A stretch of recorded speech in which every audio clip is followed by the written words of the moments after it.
Assalamualaikum warahmatullahi wabarakatuh. Salam sejahtera untuk kita semua. Sebelumnya, perkenalkan nama saya Siti Nadia Rahmah dengan NIM 2310 1233200015. Jadi, video ini saya buat untuk memenuhi tugas UAS mata kuliah Psikologi Belajar dengan dosen pengampu Ibu Dr. Ririanti Rahmayani Jamayan SPSI MPD. Nah, jadi melalui video ini saya akan membahas 3 bagian utama, yaitu permasalahan atau tantangan belajar di era modern, kajian literatur atau teori terkait belajar kognitif, dan solusi baik secara umum maupun layanan dalam bimbingan dan konseling dalam proses pembelajaran. Nah, jadi tantangan ini membuat banyak siswa kesulitan memahami konsep-konsep penting, terutama dalam mata pelajaran yang membutuhkan analisis yang lebih mendalam. Selanjutnya, yaitu kajian literatur esensial, di mana untuk memahami bagaimana mengatasi tantangan ini, kita perlu melihat teori belajar kognitif. Nah, jadi berikut ada beberapa prinsip yang perlu kita perhatikan, dan itu sangat penting. Yang pertama, kita harus tahu apa itu definisi teori belajar kognitif. Nah, teori belajar kognitif ini menekankan pentingnya proses mental dalam pembelajaran seperti pemahaman, pengorganisasian informasi, dan pemecahan masalah. Nah, selanjutnya yaitu tentang faktor penyebab masalah. Dari definisi yang sudah kita ketahui tentang teori belajar kognitif ini tadi, ada pun beberapa faktor yang mungkin menjadi masalah seiring berjalannya dengan teori ini. Yang pertama, yaitu informasi seringkali disampaikan tanpa struktur yang jelas, sehingga sulit diinternalisasikan. Nah, selanjutnya, yang kedua yaitu siswa tidak dilatih untuk menghubungkan pengetahuan baru dengan pengetahuan yang sudah mereka miliki. Dan selanjutnya, yaitu ada kurangnya keterlibatan siswa dalam proses belajar mengajar. Jadi hal ini tentunya merupakan masalah-masalah yang terjadi dalam teori belajar kognitif.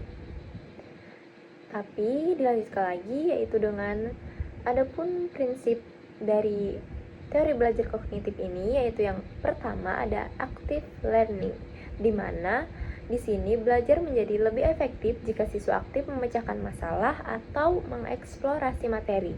Selanjutnya yaitu yang kedua ada scaffolding, di mana guru memberikan dukungan bertahap hingga siswa mampu memahami konsep secara mandiri. Yang selanjutnya yaitu ada konstruktivisme, yaitu di mana pengetahuan baru lebih mudah dipahami jika dikaitkan dengan pengetahuan lama. Nah, baik.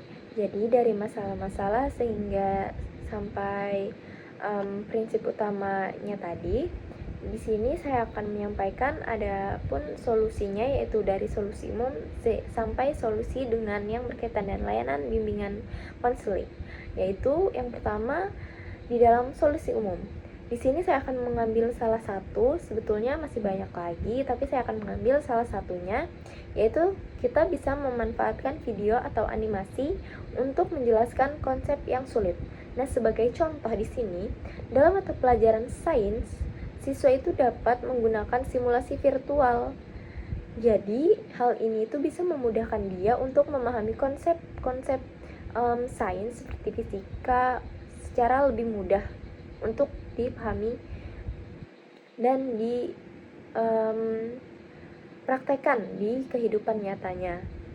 Selanjutnya, yaitu yang kedua, solusi di dalam layanan BK dalam belajar. Nah, di dalam layanan bimbingan konseling ini, kita dapat memberikan bantuan berupa beberapa hal. Di sini saya mengambil yang pertama itu penyusunan jadwal belajar.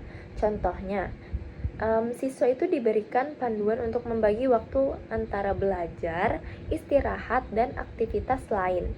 Lalu yang kedua, di layanan BK juga bisa kita itu memberikan bantuan berupa pelatihan metakognisi, di mana siswa diajarkan caranya mengelola proses berpikir seperti membuat ringkasan atau catatan peta konsep. Nah, terus yang terakhir itu kita bisa membimbing atau memberikan bimbingan motivasi belajar kepada siswa. Jadi di sini kita konselor bisa memberikan konseling individu untuk membantu siswa itu memahami tujuan belajar mereka itu untuk apa, bagaimana nanti untuk kedepannya. Nah, di situ. Jadi contohnya di sini seorang siswa yang kesulitan memahami matematika, semisal salah satu mata pembelajaran itu, kita itu bisa membimbingnya untuk memecahkan soal-soal menjadi langkah-langkah kecil menggunakan diagram atau peta konsep sebagai alat bantu visual. Dengan cara ini, konsep yang kompleks menjadi lebih mudah untuk dipahami oleh siswa tersebut. Jadi, dari pembahasan ini tadi, kita dapat memahami bahwa teori belajar kognitif itu sangat relevan untuk diterapkan dalam pembelajaran modern dengan mengaktifkan peran siswa untuk memberikan dukungan yang bertahap dan mengaitkan informasi baru dengan pengetahuan lama, dan proses pembelajaran dapat menjadi lebih efektif dan menyenangkan. Di situ kita bisa membuatnya agar lebih menyenangkan gitu. Jadi, untuk itu, mari kita bersama-sama membangun pola pikir positif dalam belajar. Ingatlah, proses belajar bukan hanya tentang mendapatkan nilai, tetapi juga tentang memahami dunia dengan cara yang lebih baik.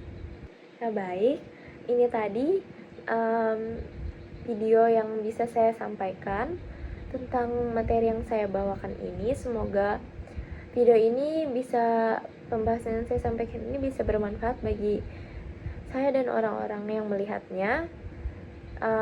Sebelumnya saya mohon maaf jika ada kesalahan kata selama pembuatan video ataupun perbuatan. Saya menyampaikan terima kasih telah menyimak video ini. Kalian saya tutup. Wassalamualaikum warahmatullahi wabarakatuh.